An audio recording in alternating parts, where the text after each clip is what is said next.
Hello and welcome back to my channel the education hub.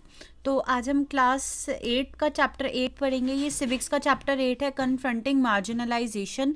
और last video में मैंने आपको बताया था कि मार्जिनलाइजेशन होता क्या है। तो मैं एक बार आपको फिर भी ब्रीफ में बता देती हूँ कि मार्जिनलाइजेशन क्या होता क्या है।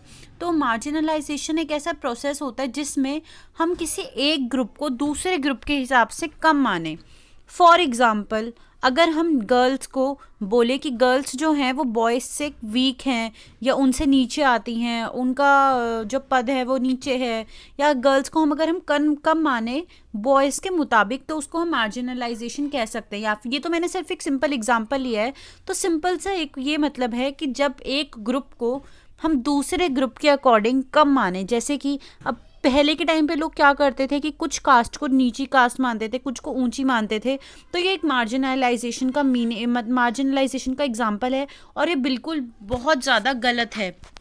ठीक है, ये बिल्कुल भी हमें नहीं करना चाहिए। और मार्जिनलाइज ग्रुप के बारे में सरकार ने क्या क्या कराया, वो क्या होती हैं, उनके बारे में हम बात करेंगे। तो सबसे पहले हमारा टॉपिक है इन्वोकिंग फंडामेंटल राइट्स। तो अगर हम इसके बारे में बात करें उससे पहले हमें पता करना पड़ेगा कि फंडामेंटल राइट्स आखिरकार होते क्या हैं। तो फंडामेंटल राइट्स बेसिक राइट्स होते हैं, मतलब राइट्स ऐसे होते हैं, हमारा अधिकार होता है जिसकी वजह से जो भी इंडिविजुअल है, यानी एक इंसान जो है उसको सामान्यता दी गई है, यानी कि सारे इंसान एक जैसे होंगे। और अगर हम लोग, मतलब हम में से कोई भी उन लोगों दूसरे लोगों को नीचा दिखाने की कोशिश करता है, तो वो लोग अपने लिए क्या कर सकते हैं, अपने लिए कैसी लड़ाई लड़ सकते हैं, उस चीज़ के बारे में बता रखा है। ठीक है, तो हमारे जो फंडामेंटल राइट्स हैं, हमारे जितने भी अधिकार हैं, वो हमारी कॉन्स्टिट्यूशन क्या होती है, रूल की बुक, उसमें लिखे गए हैं। और ये हमें अमेरिकन कॉन्स्टिट्यूशन से ये प्रेरणा मिली है, यानी कि अमेरिका का जो कॉन्स्टिट्यूशन है उससे हमने कुछ आइडियाज़ लेके अपने फंडामेंटल राइट्स बनाए हैं। द फंडामेंटल, और ये जो फंडामेंटल कॉन्स्टिट्यूशन राइट्स होते हैं ये सारे इंडियन ग्रुप्स के लिए, मतलब जितने इंडिया में एक सब लोगों के लिए सेम है। ऐसा नहीं है किसी के लिए अलग ग्रुप्स है, किसी के लिए अलग ग्रुप है। जैसे आदिवासी, पिछले चैप्टर में हमने पढ़ा है, अगर पिछले चैप्टर की वीडियो आपने नहीं देखी तो पहले आप वो देख लेना। आदिवासी लोग, दलित, मुस्लिम्स, वुमेन और भी जो मार्जिनलाइज ग्रुप हैं वो भी हमारी कंट्री के ही सिटीज़न हैं, उनको भी इक्वल राइट्स मिलना चाहिए, उनके भी हमने राइट्स को रिस्पेक्ट करनी चाहिए। इस चीज़ के बारे में हमारे फंडामेंटल राइट्स में लिखा गया है। नेक्स्ट इज, उनमें से कई सारे लोग जो होते हैं, अगर उनके राइट्स के बारे में, उनके राइट्स को का उल्लंघन किया जाता है तो उनके लिए कॉन्स्टिट्यूशन में क्या क्या चीज़ें लिखी गई हैं वो। और अगर इन लोगों में से किसी का भी कोई फंडामेंटल राइट को या फिर किसी का भी अधिकार छीना जाता है तो ये उसके लिए आवाज़ उठा सकते हैं। और हमारी कॉन्स्टिट्यूशन में हर एक अन्याय के लिए रूल्स लिखे गए हैं। ठीक है, सो अब हमें हमारी जो गवर्नमेंट है उसको भी ये सब ध्यान रखना चाहिए कि किसी के ऊपर भी, मतलब ऐसा ना हो कि किसी को किसी के साथ बुरा हो रहा है, किसी भी ग्रुप के साथ बुरा हो रहा है। ठीक है, और गवर्नमेंट को ये ध्यान रखना चाहिए कि सब लोगों को एक तरह से माना जा रहा है कि नहीं माना जा रहा। अब देखिए, नए नए रूल्स जो हैं वो बनते जाएंगे, सोसाइटी की नीड्स जो भी आती जाएंगी उस हिसाब से रूल्स बनते जाएंगे।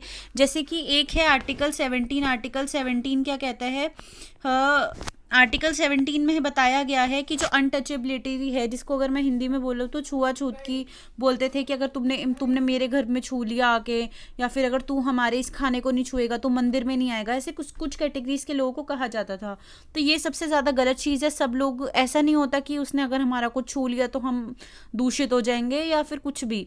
तो अनटचेबिलिटी है जो अबॉलिश कर दी गई है। अगर कोई किसी को मंदिर में आने से मना करता है या कुछ पब्लिक फैसिलिटी से बस वगैरह में आने से मना करता है तो ऐसे लोग अपने लिए आवाज़ उठा सकते हैं, और जिन लोगों ने ऐसा करा है उनके खिलाफ भी कंप्लेंट हो जाएगी।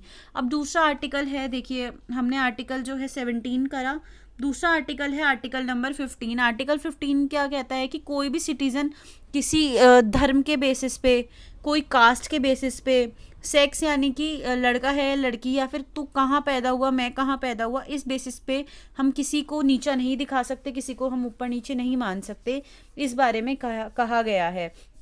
ठीक है, और अगर हम लोग किसी के साथ गलत करते हैं तो पुलिस कंप्लेंट हो सकती है। ठीक है, तो इस चीज़ के लिए इन सारे लॉज में लिखा गया है।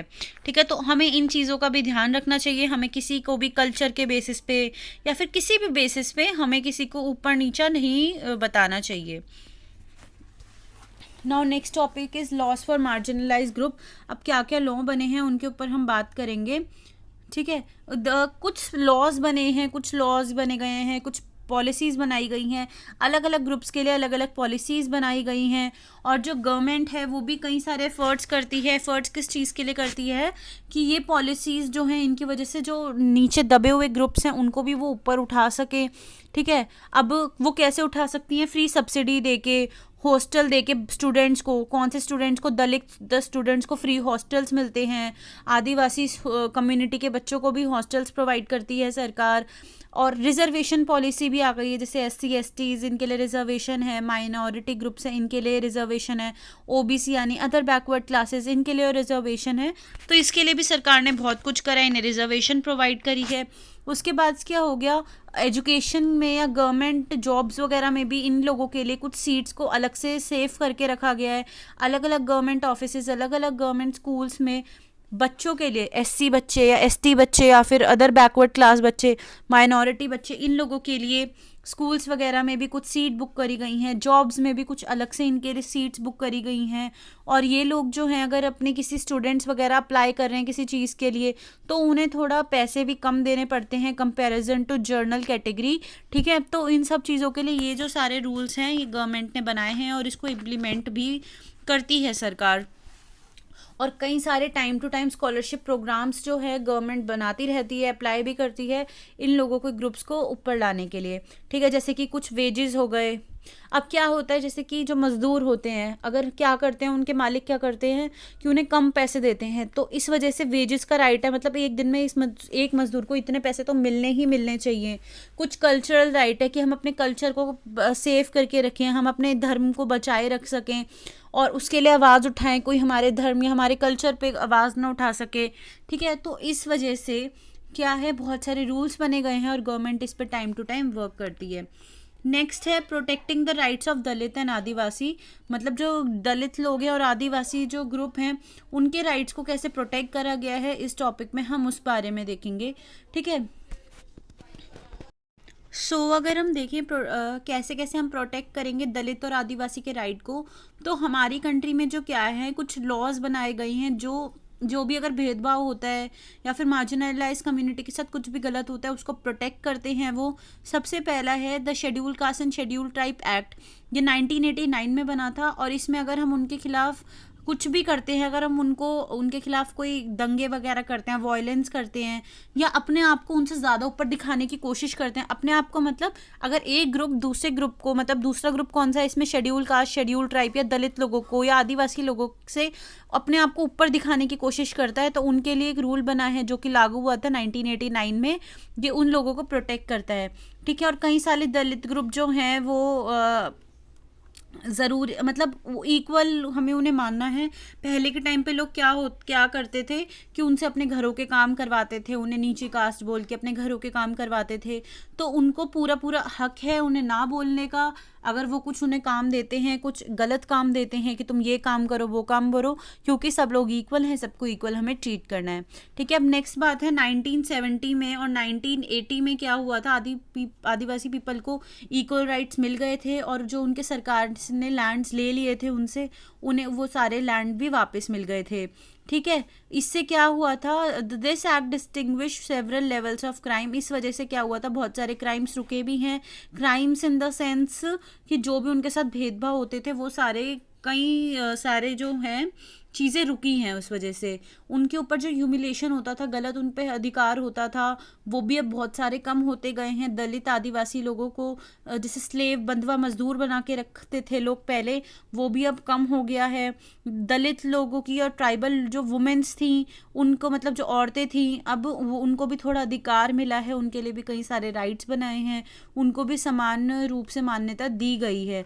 सिर्फ शेड्यूल कास्ट ही नहीं, नॉर्मल जो कैटेगरीज की वुमेन्स थी, नॉर्मल इन द सेंस जो लोग अपने आप को सो कॉल्ड ऊपर बोलते थे, उनकी वुमेन्स भी थी या बाकी सारी वुमेन्स को भी नीचे माना जाता था, तो उनके लिए भी रूल्स बनाए गए हैं।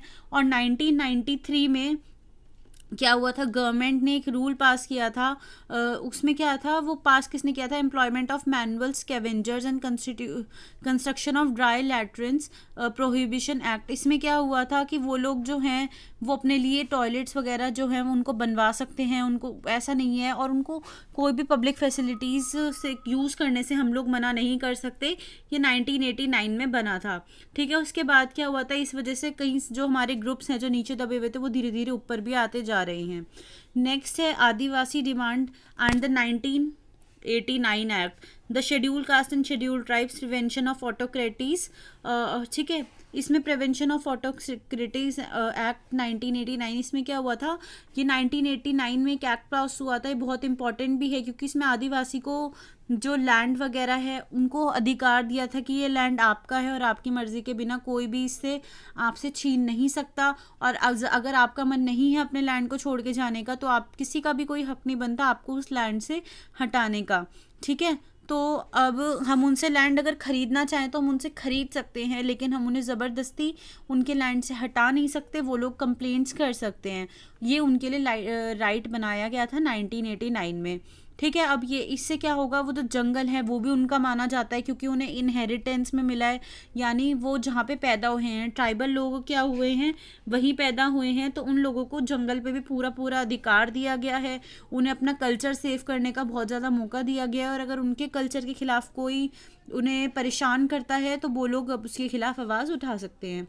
ठीक है, ये इस चैप्टर में बताया गया है। इस चैप्टर में बेसिकली ये बताया गया है कि मार्जिनलाइजेशन को कम करने के लिए सरकार ने क्या क्या पॉलिसीज़ बनाई हैं। इसमें हमने दलित लोगों की बात करी, SC ST की बात करी, OBC, और मेनली हमने बात करी है यहाँ पे आदिवासी, इसकी भी हमने इस चैप्टर में बात करी है। सो होप है आपको वीडियो समझ आई होगी। अगर आपके कोई भी डाउट्स होते हैं तो कमेंट सेक्शन में पूछ सकते हैं। And if you like watching the education hub videos, तो do subscribe to my channel. Thanks for watching.